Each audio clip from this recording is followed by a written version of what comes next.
বেসন 5 KG আপনি 1 KG দেন পুজো বেসন 1 KG টাকা দিলাম 90 হলো সমস্যা নেই দেখো কারোর সামনে এটাই সামনে টানবো ঘরের জন্য জগৎ দুর্বল আপনি সুন্দর দিকেই লক্ষ্য রাখো না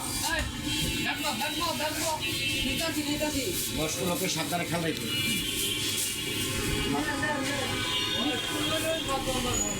দেখো বাবা তুমি মরে যাও জিনিসটা কোনো ভালো না একের করে কয়টা লাগবে না এটা পিওর একদম আরে কালার ঘ্রাণ কিছু নেই ন্যাচারাল 100%